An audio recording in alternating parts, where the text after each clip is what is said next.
Chapter 14. Tik-Tok and Billina. They had not walked far across the flower-strewn meadows when they came upon a fine road leading toward the northwest and winding gracefully among the pretty yellow hills. "That way," said Dorothy, "must be the direction of the Emerald City. We'd better follow the road until we meet someone or come to a house."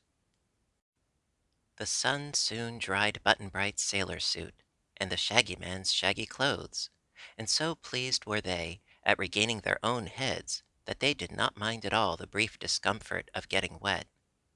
"It's good to be able to whistle again," remarked the Shaggy Man, "for those donkey lips were so thick I could not whistle a note with them." He warbled a tune as merrily as any bird.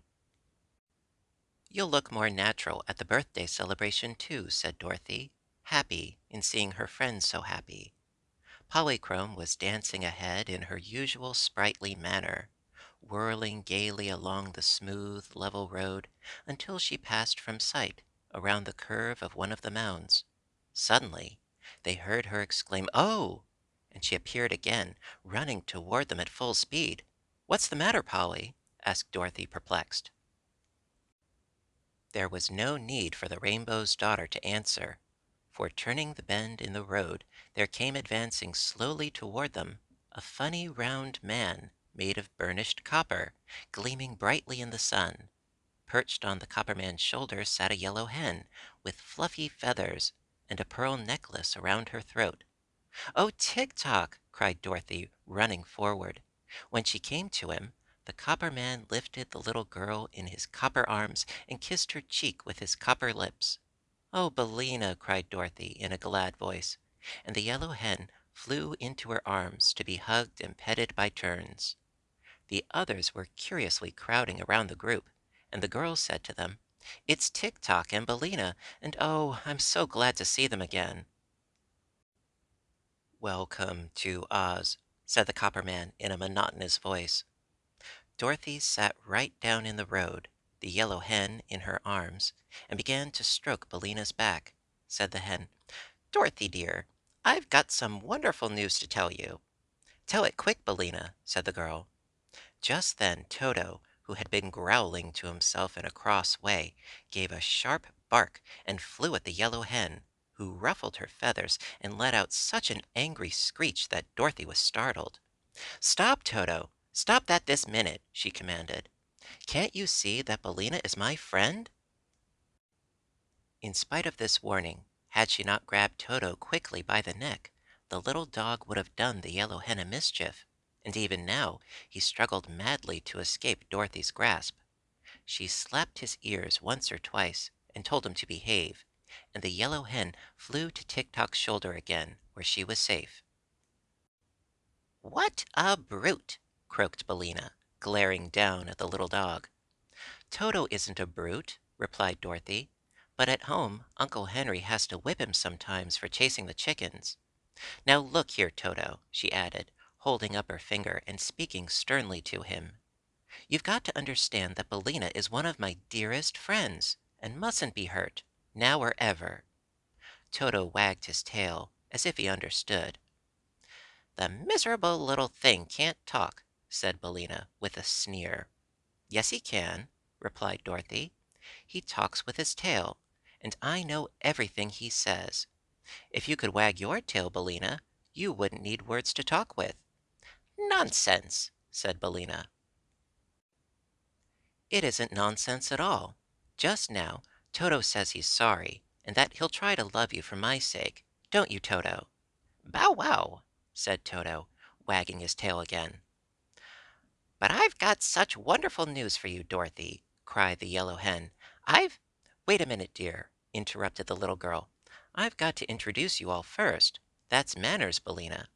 This," turning to her traveling companions, "is Mr. Tik-Tok, who works by machinery 'cause his thoughts wind up, and his talk winds up, and his action winds up, like a clock."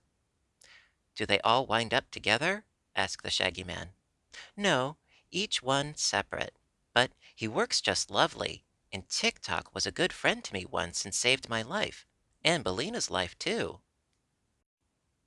Is he alive?" asked Button-Bright, looking hard at the Copper Man. "Oh, no, but his machinery makes him just as good as alive."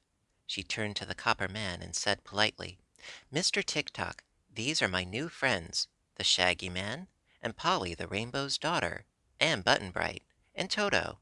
Only Toto isn't a new friend, 'cause he's been to Oz before." The Copper Man bowed low, removing his copper hat as he did so. "I'm very pleased to meet Dorothy's fur—" Here he stopped short. "Oh, I guess his speech needs winding," said the little girl, running behind the Copper Man to get the key off a hook at his back. She wound him up at a place under his right arm, and he went on to say, "Pardon me for running down. I was about to say I am pleased to meet Dorothy's friends, who must be my friends." The words were somewhat jerky, but plain to understand.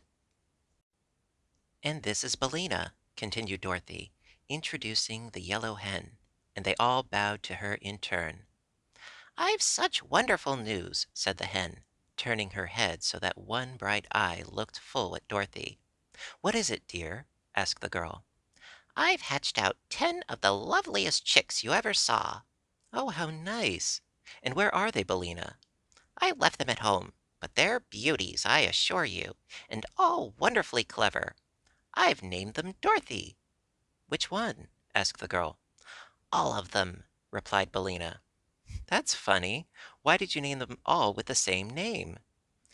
"It was so hard to tell them apart," explained the hen. "Now, when I call Dorothy, they all come running to me in a bunch. It's much easier, after all, than having a separate name for each." "I'm just dying to see him, Billina," said Dorothy eagerly. "But tell me, my friends, how did you come to be here in the country of the Winkies, the first of all to meet us?" "I'll tell you," answered Tik-Tok in his monotonous voice, all the sounds of his words being on one level. "Princess Ozma saw you in her magic picture, and knew you were coming here, so she sent Billina and me to welcome you, as she could not come herself, so that physical comes. "Good gracious! Whatever's the matter now?" cried Dorothy, as the Copper Man continued to babble these unmeaning words, which no one could understand at all because they had no sense. "Don't know," said Button-Bright, who was half scared. Polly whirled away to a distance and turned to look at the Copper Man in a fright. "His thoughts have run down this time," remarked Billina composedly, as she sat on Tik-Tok's shoulder and pruned her sleek feathers. "When he can't think, he can't talk properly, any more than you can. You'll have to wind up his thoughts, Dorothy, or else I'll have to finish his story myself." Dorothy ran around and got the key again, and wound up Tik-Tok under his left arm, after which he could speak plainly again. "Pardon me," he said, "but when my thoughts run down, my speech has no meaning, for words are formed only by thought. I was about to say that Ozma sent us to welcome you and invite you to come straight to the Emerald City. She was too busy to come herself, for she is preparing for her birthday celebration, which is to be a grand affair." "I've heard of it," said Dorothy, "and I'm glad we've come in time to attend. Is it far from here to the Emerald City?" "Not very far," answered Tik-Tok, "and we have plenty of time. Tonight we will stop at the palace of the Tin Woodman, and tomorrow night we will arrive at the Emerald City." "Goody!" cried Dorothy. "I'd like to see dear Nick Chopper again. How's his heart?" "It's fine," said Billina. "The Tin Woodman says it gets softer and kindlier every day. He's waiting at his castle to welcome you, Dorothy, but he couldn't come with us because he's getting polished as bright as possible for Ozma's party." "Well then," said Dorothy, Let's start on, and we can talk more as we go." They proceeded on their journey in a friendly group, for Polychrome had discovered that the Copper Man was harmless and no longer afraid of him. Button Bright was also reassured, and took quite a fancy to Tik-Tok. He wanted the Clockwork Man to open himself so that he might see the wheels go round. But that was a thing Tik-Tok could not do. Button Bright then wanted to wind up the Copper Man, and Dorothy promised he should do so as soon as any part of the machinery ran down. This pleased Button Bright, who held fast to one of Tik-Tok's copper hands as he trudged along the road, while Dorothy walked on the other side of her old friend, and Billina perched by turns on his shoulder or his copper hat. Polly once more joyously danced ahead, and Toto ran after her, barking with glee. The Shaggy Man was left to walk behind, but he didn't seem to mind that a bit, and whistled merrily or looked curiously upon the pretty scenes as they passed.